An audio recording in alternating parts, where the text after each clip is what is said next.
श्वास का अथवा सांस में उदित अथवा सक्रिय तत्वों को जानकर उनका अभ्यास कैसे किया जाए, उनको सिद्ध कैसे किया जाए, अथवा तत्वों के उदित रहने पर कौन कौन से कार्य सिद्ध होते हैं, कौन कौन से कार्य असफलतादायी होते हैं, उन सब चीज़ों को जानकर कोई भी अभ्यासी अपने कार्य को सिद्ध करता है। भारत सपूत यूट्यूब चैनल पर आए हुए समस्त जिज्ञासु महानुभावों को पुनः साधुवाद करते हुए आज की इस प्रस्तुति को आगे बढ़ाते हैं और आज की इस प्रस्तुति में आपके साथ साझा करते हैं सांस में तत्वों की गति क्या है। चूँकि हम श्वास प्रश्वास कर रहे हैं, हमारे श्वास प्रश्वास की गति होती है, जैसा कि हमने पिछली कई प्रस्तुतियों में आपके साथ इस बात को साझा किया।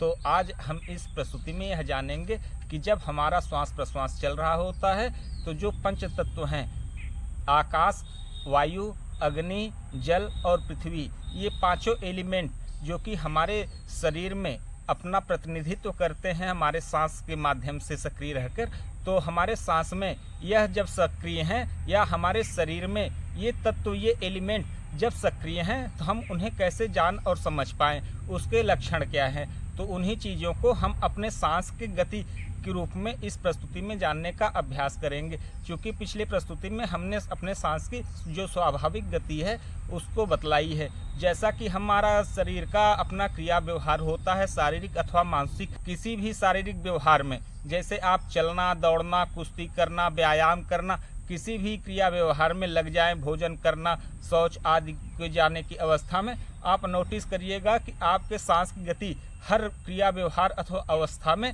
बदल रही है, जिसमें से कि बहुत सारे अवस्थाओं और क्रियाओं के समय श्वास की गति क्या होती है हमने पिछली प्रस्तुति में आपके साथ साझा किया था। तो आज की इस प्रस्तुति में आपको सिर्फ यह बात को साझा किया जाएगा कि हमारे सांस में जब कोई तत्व सक्रिय अथवा उदय होता है तो उसका पल क्या होता है, माने उस ठहराव कितने समय का होता है और उसकी गति क्या होती है। तो चलिए प्रस्तुति को आगे बढ़ाते हैं और जानते हैं कि हमारे सांस में जो कि हमारे सांस की स्वाभाविक गति 12 अंगुल के प्रमाण की है। 12 अंगुल के प्रमाण यानी हमारे हृदय प्रदेश तक का जो क्षेत्र है यह 12 अंगुल के प्रमाण तक आता है। नासिकाग्र से 4, 4, 8, यह 4, 12 यह बाहर जाने वाली वायु का प्रमाण होता है और अंदर जाने वाली वायु का जो स्वाभाविक प्रमाण है वह 10 अंगुल का प्रमाण होता है।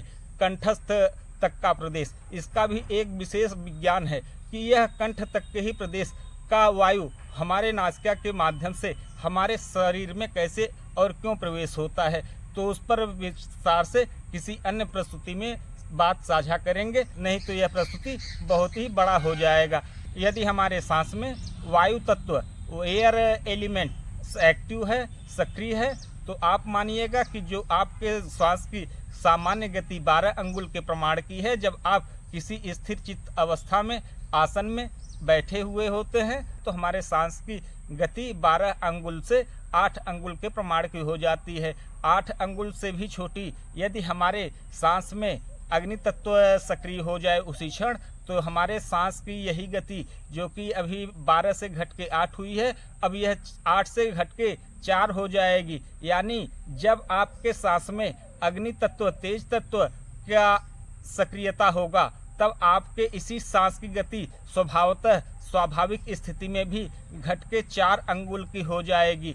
अब बात करते हैं पृथ्वी और जल तत्व के सक्रिय होने पर हमारे सांस की गति क्या होती है। तो आप विशेष ध्यान दीजिएगा, जब हमारे सांस में पृथ्वी तत्व सक्रिय होता है तब हमारे सांस की यह गति जो कि हमारे सामान्य सांस की गति 12 अंगुल के प्रमाण की है, तो इसकी गति भी 12 अंगुल के प्रमाण की हो जाती है। अर्थात हमारे शरीर अथवा सांस में जब भी यदि पृथ्वी तत्व सक्रिय रहेगा तो हमारे सांस की गति 12 अंगुल के प्रमाण की होगी, जो कि इसकी स्वाभाविक गति भी होती है। अब वही बात कर लें कि यदि हमारे सांस में जल तत्व सक्रिय होता है तो हमारे श्वास की गति क्या होती है।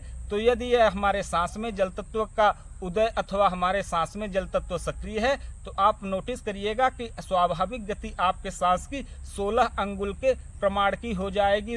आप कुछ करें अथवा न करें, आप एक स्थिर चित्त आसन में ही क्यों न बैठे हों, तो आप इन सब चीज़ों को अपने शरीर में अपने सांस की गति के माध्यम से तत्वों को जान और पहचान सकते हैं। तो चलिए आपको अब कुछ अन्य विधा भी बताते हैं, जिससे आप अपने शरीर में अथवा अपने सांस में कब कौन सा तत्व सक्रिय है उसे जान अथवा समझ सकते हैं। सांस का अथवा सांस में उदित अथवा सक्रिय तत्वों को जानकर उनका अभ्यास कैसे किया जाए, उनको सिद्ध कैसे किया जाए, अथवा तत्वों के उदित रहने पर कौन कौन से कार्य सिद्ध होते हैं, कौन कौन से कार्य असफलतादायी होते हैं, उन सब चीज़ों को जानकर कोई भी अभ्यासी अपने कार्य को सिद्ध करता है, जिस पर हम किसी अन्य प्रस्तुति में विस्तार से चर्चा अवश्य करेंगे। आप उसके लिए निश्चिंत रहिएगा। चूँकि आज का यह प्रस्तुति बहुत बड़ा न हो जाए, इसलिए हम अपने विषय पे ही रहते हैं। चूँकि सांस की गतियों को तो हमने जान लिया कि 12 अंगुल, 18 अंगुल, 22 अंगुल, 42 अंगुल, 65 अंगुल, 100 अंगुल की यह हो जाती है।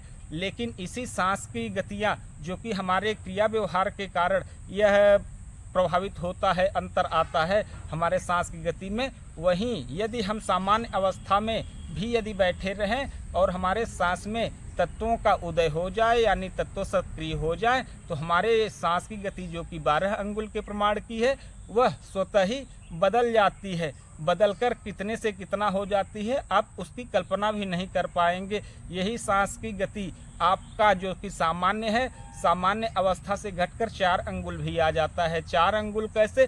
तेज का यदि सक्रियता शरीर अथवा सांस में बनेगा तो सांस की गति 4 अंगुल की हो जाएगी। वायु का यदि सक्रियता शरीर अथवा सांस में बनेगा तो आपके सांस की गति 8 अंगुल की हो जाएगी। पृथ्वी का सक्रियता यदि सांस में सक्रिय होगा, पृथ्वी तत्व आपके शरीर में सक्रिय होगा, यह पृथ्वी तत्व, तो आपके सांस का जो वेग है, जो आपके सांस की गति है सामान्य रूप से 12 अंगुल, तो यह 12 अंगुल ही स्थिर रहेगा। यानी जब कभी भी पृथ्वी तत्व सक्रिय रहेगा आपके सांस और शरीर में एक तत्व के रूप में, तो आप यह मान के चलिए जब अपने सांस को आप मेज़र करेंगे तो आपके वह श्वास की गति सदैव 12 अंगुल ही आपको प्राप्त होगी। अब आपसे बात करते हैं जल तत्व की। तो जल तत्व यदि हमारे सांस अथवा शरीर में सक्रिय है तो हमारे सांस का जो स्वाभाविक गति 12 अंगुल का है, यही सांस की गति बढ़कर 16 अंगुल की हो जाएगी। यह इसकी सामान्य और स्वाभाविक गति स्वतः ही होगी। इसमें आपको और हमें कुछ करना नहीं होगा, न आपको टहलना होगा, न उठना होगा, न दौड़ना होगा, न व्यायाम करना होगा। आप स्थिर चित्त बैठे होंगे तो भी आपके सांस की गति 16 अंगुल की होनी ही होनी है। किस तत्व के सक्रिय होने पर? जल तत्व के सक्रिय होने पर। तो आप अब जान गए होंगे कि हमारे सांस में यदि तत्वों की सक्रियता हो तो किन तत्वों के सक्रिय होने पर हमारे सांस की गति क्या होती है। तो अपने सांस की गति के माध्यम से अपने सांस अथवा शरीर में सक्रिय तत्वों को आप इस तरीके से जान सकते हैं। अब आपसे बात करते हैं कि कुछ अन्य विधा जो इसके माध्यम से हम अपने शरीर अथवा सांस में सक्रिय तत्वों को जान पाए, उसमें आपके साथ साझा करते हैं। कुछ स्वाद ऐसे हैं जिनकी अनुभूति हमें हमेशा होती रहती है। ध्यान रहे, स्वाद के माध्यम से तत्वों का निरीक्षण करने के लिए आपका मुख खाली और साफ होना चाहिए। तो आप एक अनुभव करेंगे कि आपके मुंह में सदैव एक स्वाद बन रहा है। कभी यह स्वाद तीखा हो रहा है, कभी यह स्वाद मीठा हो रहा है, कभी यह स्वाद कसैला हो रहा है, कभी यह स्वाद खट्टा लिए हो रहा है, कभी यह स्वाद कड़वा हो रहा है। तो इन्हीं स्वाद के माध्यम से हम उन तत्वों को जान पाएंगे जो तत्व हमारे शरीर अथवा श्वास में सक्रिय हैं। वह कैसे? अब चलिए उन तत्वों का संबंध उन स्वाद से जोड़ के समझते हैं, जिनके माध्यम से हम उन तत्वों की सक्रियता अपने शरीर में जान पाएँ। जैसे कि हमारे मुंह में तीखेपन का यदि स्वाद अनुभव हो तो आप तुरंत पता कर लें, तुरंत यह जान जाएं कि आपके शरीर में तेज तत्वों का सक्रियता है, जिसका वायु, जिसका श्वास का गति महज 4 अंगुल के प्रमाण का ही है। आप उसी समय यह भी नोटिस करिएगा। अब बात करते हैं, यदि आपके मुख में कुछ मीठा मीठा मधुरा की स्थिति प्राप्त हो रही है, आपको कुछ मीठे मीठे स्वाद मिल रहा है, तो आप मान चलिएगा पृथ्वी तत्व आपका उस समय आपके शरीर अथवा सांस में सक्रिय है। अब आपसे बात करते हैं कि यदि आपके शरीर में कुछ खटास, खट्टा खट्टा सा बना हुआ है, तो यह किस तत्व के कारण है? यह किसी और नहीं, सिर्फ और सिर्फ वायु तत्व के शरीर अथवा सांस में सक्रिय होने के नाते होता है। अब बात करते हैं कि कुछ कड़वा यदि हमें फील हो रहा है, उसका स्वाद हमें महसूस हो रहा है, तो वह किसके कारण? तो वह सिर्फ और सिर्फ आकाश तत्व के कारण हो रहा है, किसी अन्य तत्व के कारण नहीं। तो यह रहा स्वाद के अनुसार तत्वों की पहचान। तो चलिए अब बात करते हैं कि ये तत्व हमारे शरीर में कितने पल स्थित रहते हैं। तो आपको जानकर हैरानी नहीं होनी चाहिए कि हमारे शरीर में जो ये पांचों तत्व हैं, पंचभूत हैं, पंच महातत्व हैं अथवा पंच महाभूत हैं, जिन्हें हम पंच तत्व भी कहते हैं, जब कभी भी हमारे शरीर अथवा सांसों में ये सक्रिय होते हैं तो इनका एक निश्चित समय होता है, उतने समय के लिए ये अवश्य सक्रिय रहेंगे ही रहेंगे। अब उसे जानते हैं कि ये कितने पल के लिए हमारे शरीर और सांसों में सक्रिय रहते हैं, जिसमें से कि पहला पृथ्वी है। पृथ्वी हमारे शरीर में 50 पल और जल 40 पल, अग्नि 30 पल, वायु 20 पल और आकाश 10 पल स्थित रहता है। तो आशा करते हैं आज की यह जानकारी आप लोगों को अच्छी लगी होगी। मिलते हैं किसी अन्य प्रस्तुति में, तब तक के लिए